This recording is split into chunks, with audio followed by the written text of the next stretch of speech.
Sloppy West Kiss lyric, or no? Do you take that lyric, or do you keep it in, or do you already take know it out? Brian's answer. It's to declare to God back who he is, what he is, and then in doing so to incline our hearts then to be moved by that thing. We're in a church setting where it's supposed to be this community, but we've created it in a way where it's each individual person worshiping God by themselves rather than us. The music that we've written reflects that thing. Music is not merely something for entertainment.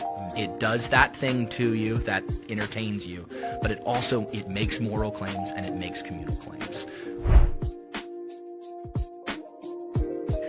Hello and welcome to the Sunday Huddle, and as always, so glad to be sponsored by Sports World. And today, as always, joined by Brian Hasley. Brian, how we doing? Excellent, sir. All right, Nathan Moore, how we doing, brother? Everything good in your world? I'm doing just fine. Awesome, man. And this, we're pleased to have our guest, same last name as me, Dawson Neal. Dawson, how are you doing? I'm doing all right. Thank you Man, for having me. so glad. So I have three wonderful kids. This is my oldest son, Dawson, and Dawson is a musician. He's a teacher now. Tell them a little bit about your background. You're a teacher now in Austin area? So I went to school at Belmont University in Nashville. So I have a degree in commercial songwriting, which means that there's very few jobs available. So his dad said, you get one in music songwriting, I'll get one in philosophy. Yes, and we'll both, neither one of us won. Neither one of us won in the game. So that's like jingles for commercials, right? Precisely. That's exclusively what my degree played. Yes. Yeah. No. After that, I moved to the Austin area. And I actually teach at a classical school now, so a classical charter school. So thinking both about music in terms of commercialness and popness, but also thinking about it in terms of the Christian tradition and what it means to be a Christian musician and how we've lost that a little bit. So today we're going to start off about what it is to talk about music, and we're going to talk about. So I'm going to start off with a controversial question. God loves us. Sloppy West Kiss lyric, or no? Do you take that lyric, or do you keep it in, or do you already take know it out? Brian's answer. Yeah. I don't. I plead the fifth. Do you know the lyric we're talking about? I'm very familiar with that song, and I love that song. And I think he loves whatever song is best for you. So what do you do with that lyric then? Do you keep the lyric, or you're a pastor? Well, now this is a hypothetical we've never engaged in. Yeah. Let's imagine you're a pastor. So it's a really carnal church, and you're the senior pastor, and they say, "Pastor, do we live in Sloppy Wet Kiss?" as part of the lyrics of this worship song, or do we get rid of it? We go with unforeseen because I like to sneak up on my wife. Way better than the sloppy wet. Am I right? She would agree. Nathan, Nathan, you are a pastor. It doesn't get better. So it doesn't. You are a pastor. Yes. Do you keep the lyric in, or no? Do you keep the lyric? So I don't care either way. Okay. But I would change it personally, just because sloppy wet, people know that sounds weird right away. Whereas unforeseen, you have to think about it a little bit more for it to be weird. So that's why I go unforeseen. You do. So unforeseen, sloppy wet. What do you think? I'm a huge John Mark McMillan fan. Okay, good. He was the original writer. He used Sloppy Wet. He has like a 3-minute video describing that piece that I think is absolutely beautiful of why he chose that lyric. You can't do that for a congregation of 1,000 people and show them that video before you then sing the song. It would create this kind of time. Well, if I'm pastor, I would. And I think if you Lots of explained it to them, visual I would say aids. sloppy wet. I think it's more, yeah. I've never been prouder because he guarded himself on both sides. Nice. Because you can't show it to the congregation, so he kind of said no and yes simultaneously. That's smart. Yeah. Just blame the congregation for being too dumb to get it. I like it. Is that the angle you're taking? I guess that's the angle I'm taking. They're too dumb to. No. They just need to be uplifted. You're a need great to be- teacher. Yes, that's the My kids are too dumb to get it too. I say the same thing, so I agree. My No, parenting yeah. is similar to your teaching. yeah. So make sure, I want to make sure they can hear you. Get close Yeah. to where they can Sorry, hear you. yeah, But so I loved, and it was interesting that the school you went to, we would often have discussions when you took your Old Testament, New Testament class, and we'd talk about Mosaic authorship and in the Pentateuch and the first 5 books of the Old Testament. And then I was telling some of the guys on this about, it was interesting on your songwriting that, now, what the world calls a good song and what we as believers should call a good song are fundamentally they're sometimes two different things, right? Yeah, they're teleologically potentially two different things, right? If we're going to talk about the end of what they're for, what the world calls a good song, well, what does the modern world think a song is for? What do they think it is for? Yeah. That's a Neil right there. That's a Neil. The answer. So the teleology is the end. What's it aimed at? What is its goal? Its function? What does it serve the purpose for? What's its highest aim? Yes. Yeah, and so you learned that there's actually ways that we can, in secular music, there's ways that we can write songs that have that tick all the boxes for the people who want to have their ear candy, right? Yes, no, absolutely. Yeah, I mean, we'd be taught. You'd go in with a song about, we're in Nashville, so you'd go in with a song about a gray truck, and they'd say, no, that's not good enough. It needs to be a silver Tacoma. You need to specify this thing because that's going to capture something more in the heart of them. We've noticed that because the trends are, we name the truck, we get more listeners. We name this product, we get more listeners. We build these kinds of things, and it's not like solely based on just advertisement or anything, but it's a game of metrics. You say, what's ticking these boxes? What's hitting people in their hearts more, and then you write it that way. And so a lot of commercial songwriting is attempting to do that to us pretty much every time we listen to it. Yeah, and so you try to take that seriously. You got to take that seriously if that's your aim and that's your end goal.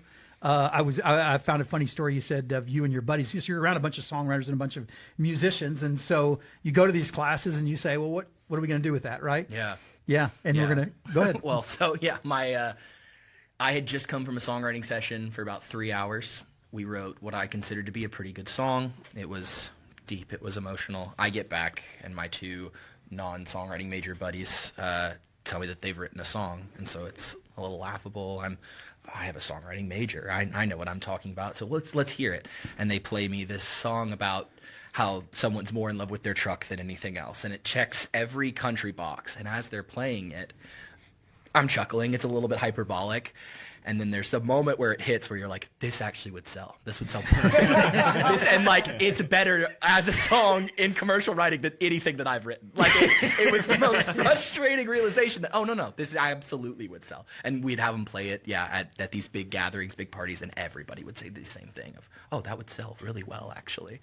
Which is frustrating because they were writing it purely as parody, and we meant it. No, that would work without the parody involved, which is, I don't know, sad maybe. I'm not sure. Yeah. Yeah. So thoughts on music, like worship music, the purpose of music. What's your initial kind of thoughts on this? All music these days are wrong and bad, and it's not as good as rock and roll and country like Hank. I do guarantee you that Brian's most listened to artist is Weird Al. Fantastic songwriting, by the way, too. I would have to. Oh, please don't. I'm sorry, I was giving you time. Answer the question.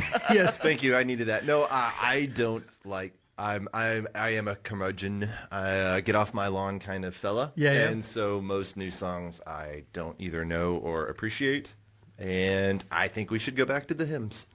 Mm. So what is it about the hymns? Just specifically, what is it about the hymns? I think that's actually, there's an observation there. What is it about the hymns that you think makes it so valuable? Specifically, it's the quality of the content. Like, it's a very simple, like the melody is usually really simple, and everyone's able to get in rather than hoping on the bells and whistles of certain stuff in the song to make it do it. Like, it's actually on the quality of it, not let's make this sound better. Mm-hmm. Yeah, and the lyrics are theologically rich and deep, right? Nathan, is your youth group going to go into all hymns next week? I ordered some robes recently. That's good. Yeah. No, that's interesting that you say that because, you assume that most people, if they say they prefer hymns, they're going to say, well, it's more theologically rich. And, which I think there's an argument there to be made. But that's interesting, take of well, it's simpler because it is true. Like a lot of, there are certain songs like modern worship music where it's a really hard song to sing. And I think if that comes up, then probably there'll be a question of it's probably really hard for the congregation to sing too, who are not professional singers. So I don't know. I hadn't thought about it from that side of it too, like the simplicity's sake of why it could be better if we think of what the actual purpose of worship music is to do. Yeah, we want to be careful, I guess. And I want to talk about. I would do this with you. This, and we talked a little bit about the episode, but we didn't talk about this. Should it be such that we hear each other's voices when we sing? Well, with Nathan, I can hear him all the time. Remember, we can say, "Oh, this is what hell sounds like." So if you think hell is bad, if the Catholics were right about purgatory, Nathan sings there, right? So you could do this. This is a whole thing you could do there. Yep. But is there something maybe that is supposed to be communal about it, where we sing? Do you think there's something there that should be communal in the aspect of the way we sing? Yeah. So we're now teetering in. So we're now not just talking about music as a whole, but we're talking about worship music, which is its own categorical. So the teleology of music, right? What is it for? We've now even honed in on a specific instance of what is worship music for. Well, it's to declare to God back who he is, what he is, and then in doing so to incline our hearts then to be moved by that thing. And so the hymn, actually, absolutely. Communally, we all declare it together. We hear it. I think there's, we talked about this a little bit too, of traditionally in most Jewish circles and most Hebrew circles, the Psalms were meant to be sung. They weren't meant to be read. They were meant to be sung communally together. There's still practices, so I went and visited. Y'all had Father Gregory Pine on here. Yeah. I went and visited my cousin and him up in D.C. and got to participate in some of their liturgical worship. And they sing the Psalms back to each other every day. That one side sings part of it, the other side sings the other, and they go back and forth. And there is a sense in which, like, this is how that was meant to be sung, not read, but sung. And why sung? Well, because there's something deeper happening with music than there is with than just mere speaking. Is it the whole we got spirit? Yes, we do. We got spirit. Exactly. Exclusively, yes. Okay. But with David, so it's like super emotional and sad. There's a chance you could dance so hard that your clothes fall off. We just made it biblical. We didn't explain this passage to those of you who think we take a hard left turn. There's a biblical passage. Hey, I like Undignified. That was a good song. It was a good song. That was about where I cap it off of everything post. Then I don't really care for. That's your cutoff line, yeah. I think we don't like that a lot of times, though, of like the idea of hearing, because we talk about, especially in modern worship, we think about like the main things are keep the lights where you can't, dark, like, people can't see you, and keep the music loud enough where people can't hear you, so that people are comfortable. And I know we've talked a lot in here about like what is the balance between like comfort and not comfort. Yeah. But I think that's interesting with music of like the Psalms, thinking of the Psalms like used to singing like communally together, because there's something super vulnerable about that, about knowing that, especially if you like can't sing or you don't feel like you can't sing, then knowing like, man, the people around me can hear me singing. It's like a vulnerable thing, and maybe that can even be a good thing, right? Because it's us recognizing that, well, it's not about you in the first place, right? At all.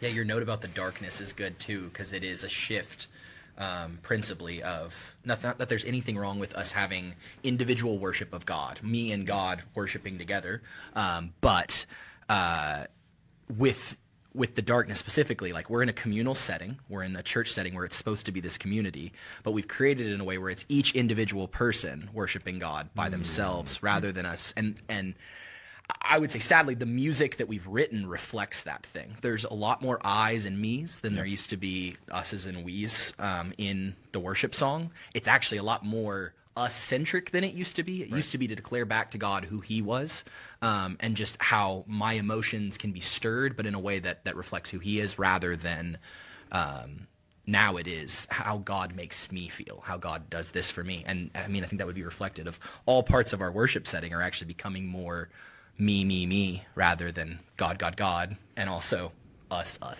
which is, I think, a more important thing of communal worship. Yeah. That's good. Yeah, I also like to work up my voice with me. So I get it. Before we record every time.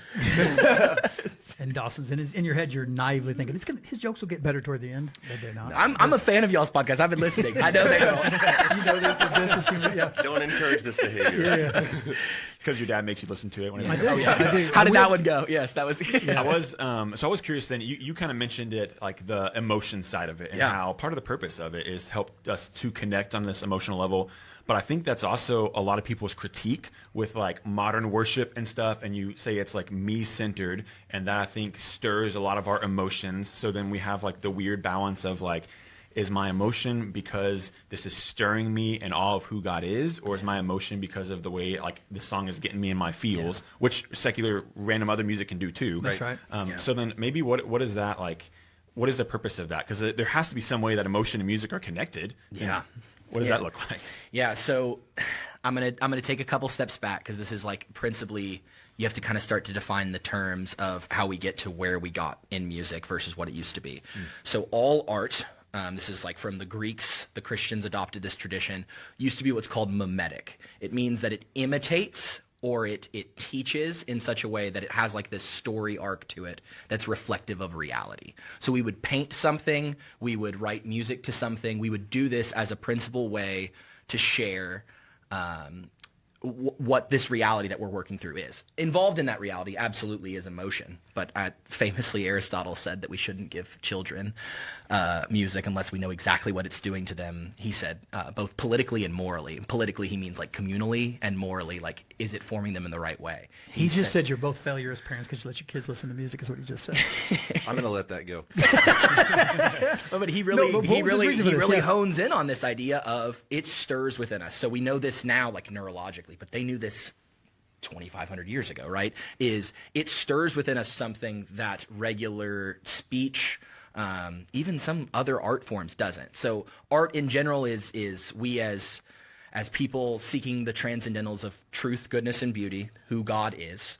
We seek after truth, but we do it in different avenues. So we do it through pursuing the good, and we also do it in pursuing things that are beautiful. And so art is like a principled way that we do this. So music historically was this thing we used to discern truth. We would take what's in our brain, what's in the artist's brain, he'd put it out on display that he might be able to interact with it in such a way where he can learn something new about the world and about God. That was the mimetic art form. As we've grown in our forms of art, I mean, the biggest cutoff is we just stopped thinking of it as something that affects us communally and morally. We just see it as an entertainment factor, which it's not that it's not, but we see it as something that's entertainment, or we see it as something that gets us a part of this like particular tribe. Like I think of like the Swifties or something like that, right? It's this tribe. And just being a part of the tribe is as much as important to them as the music itself, which is interesting because it's not actually about the music itself, but it is about what it does to you. He just ridiculed Taylor Swift. I'm a fan of Taylor Swift. I shouldn't say that. I do like her songwriting. I shouldn't say that. But still, like, so we've shifted into this thing where we say, oh, it doesn't affect us this way anymore. It's just this way that I express emotion. It's just this way that I express who I am. The reality is anytime we're expressing emotion, we often have some sort of moral or communal point to it. Man, I don't get why someone would do this, but I'd imagine it's because of this or because of that. We're making a claim on something morally. And so if we're not careful, music, which stirs within us something that no other thing can stir because we're naturally moving people and it does something deeper that, no one really is going to ever, I think it's a reflective element of God in a way that no other real art form is. And so it stirs this thing in us, but we're not recognizing it's stirring this thing in us. So the modern pop song that's completely divorced of God is actually making a moral claim or a communal claim on us, and we're not aware of it, right? So I just really like that song. And next thing you know, it's actually doing something to your heart. It's doing something to your soul in a way because you're continually listening to the same thing, and they're preaching a specific message that you might not agree with, that God might not agree with. But it's couched in this language of it's just how I feel, it's just how I feel. Absolutely, how I feel should be expressed in the musical art form. But it should then say, okay, I've looked at it, I've seen how I feel. How do I align my passions? How do I align my will to my intellect? This is the soul that Aristotle talks about. Thomas Aquinas talks about this. Every bit of the stirring that's in me, all these animalistic tendencies, all these willful tendencies, have to be aligned to the imago Dei. It has to be aligned to who God made me to be. And if me wanting to go out and sleep with anybody, because this is what a lot of modern music talks about, or me wanting to go out and party all night long or something like this, if that kind of claim, oh, it's just dance music, it's not actually making a claim on your soul, if that's the thing that I'm constantly filling my soul with, I actually am going to let my passions rule my intellect or my will. Yeah, Gene Simmons takes offense to that.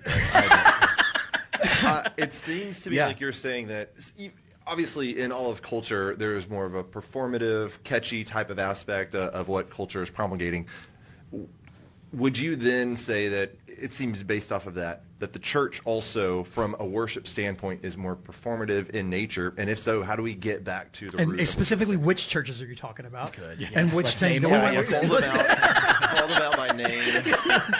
No, but I think that's an interesting observation. Is that what's happening now? Is that is that the default? As a whole, the church used to define art. Now the church is like the parody of. You see this in. We do it worse though. Yes, every time. Oh, it's Christian rock. It's Christian rap. It's this. We've added our Creed out of this.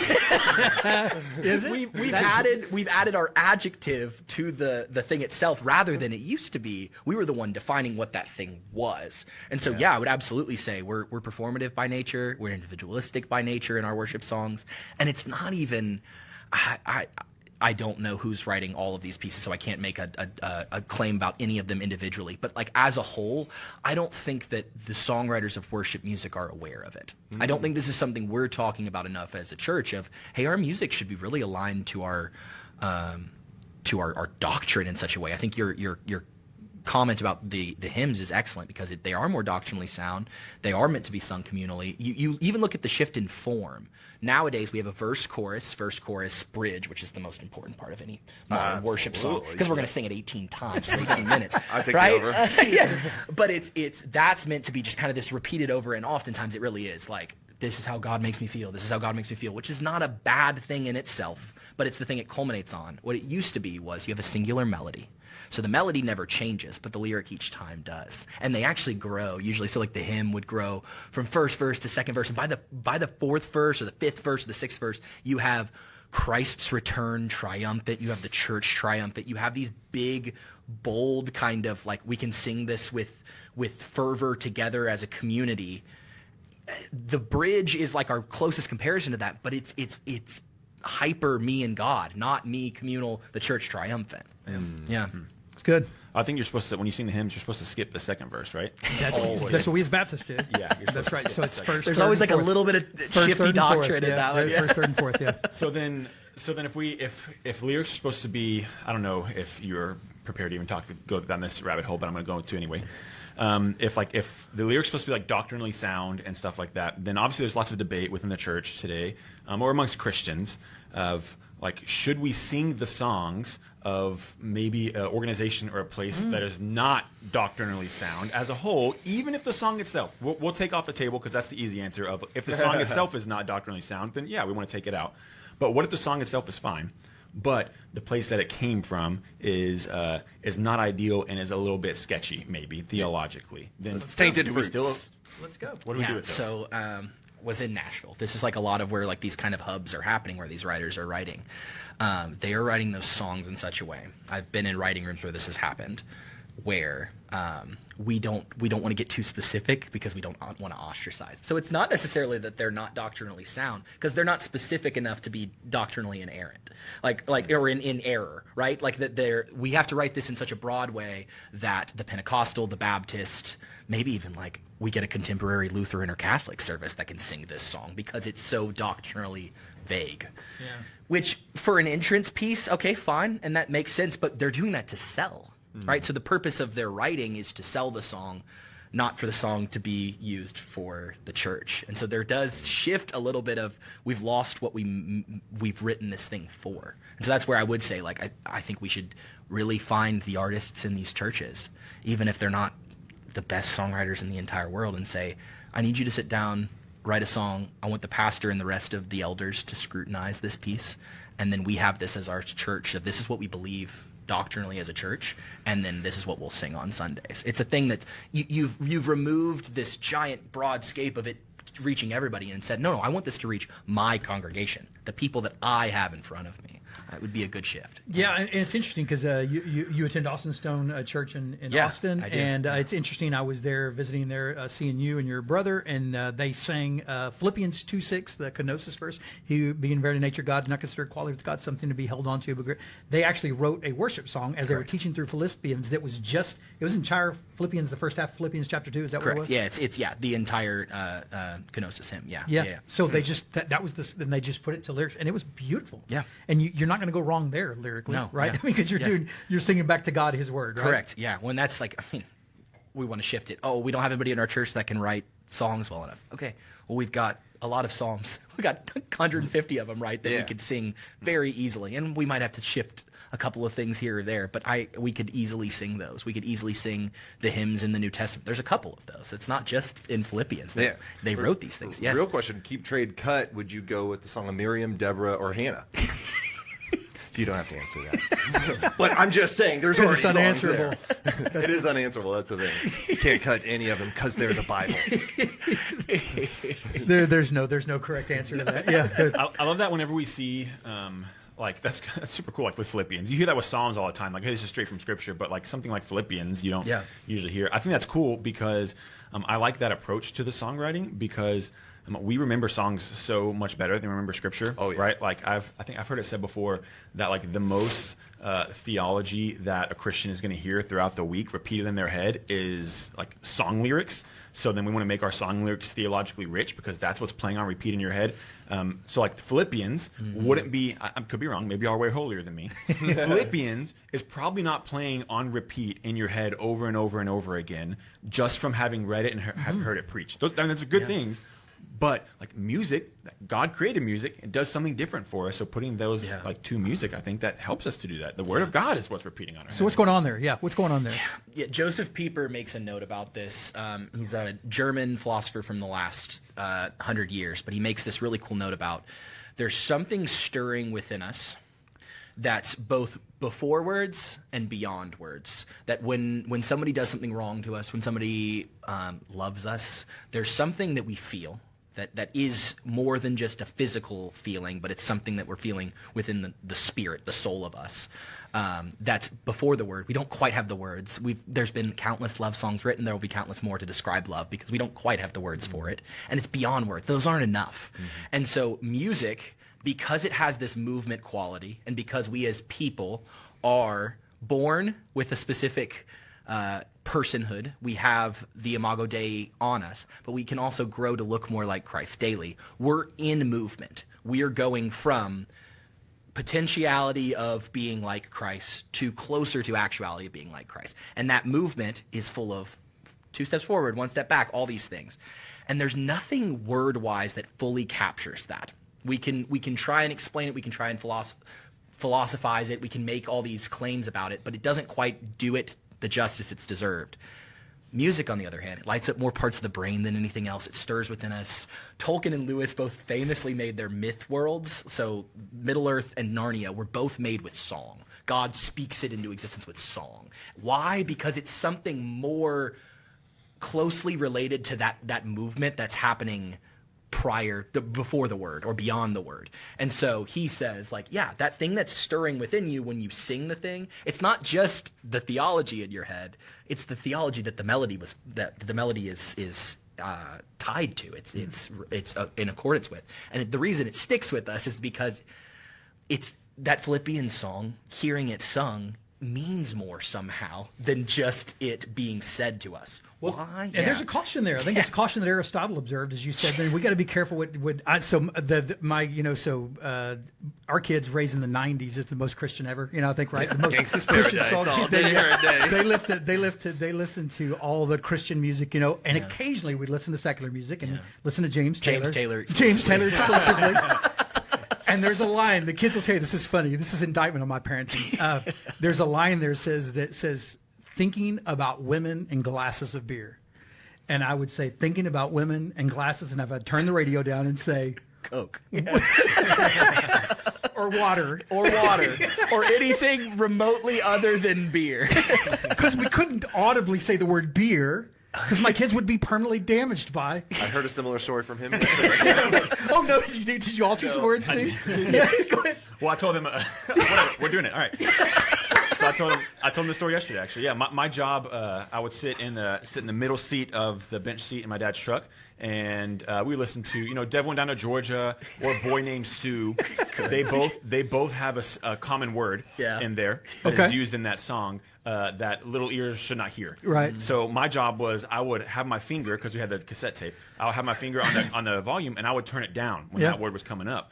So we're sitting in Sonic one time, and we have windows all down and stuff, and sitting there, and it came my time, but I was a dumb little kid, and I went the wrong direction. So instead of just full volume, stuff that we weren't supposed to hear, everyone heard. Yeah. So that's brilliant, by the way. Awesome. So some of those are more obvious, but we should be cautious about because there is something deeper that's going on there theologically, and it's something that resonates in our hearts. Yeah, no, I think to listen to Aristotle in this case is kind of, it feels like, okay, this guy was speaking 2,500 years ago and makes some kind of weird claims, but I think he has a real right point, right? And this is something that I think the Christian West has really understood well, is music is not merely something for entertainment. It does that thing to you that entertains you, but it makes moral claims and it makes communal claims. Whether we like it or not, it's doing that thing to us. And so we should be very cautious as we educate children, as we bring them up. And I say this now as I'm shifting to teacher mode, right? Of like, to not encourage these type of things, even if there's something like, I think of modern rap music, which there's a lot of talent to, of this ability to be a wordsmith in that way is applaudable. It is incredible what they're capable of doing. But embedded in some of that wordsmithness is this these claims about reality that are not true, that if we're not careful, we are teaching our children just by nature of them hearing that. So the youngest one here sounded like the grumpiest old man, didn't he? He's going to yell people to get off his yard as well. When he has a yard, he's going to be able to do that, man. Yeah, so I support that. Man, so blessed to have you on today. Yeah. Praise God. Yep. Hey, wherever you are listening, thank you for listening. We would love if you would just take 20 seconds, leave us a quick review. If you're on Apple or Spotify or on YouTube, you can subscribe there. That way it helps us push us out to more people. Peace!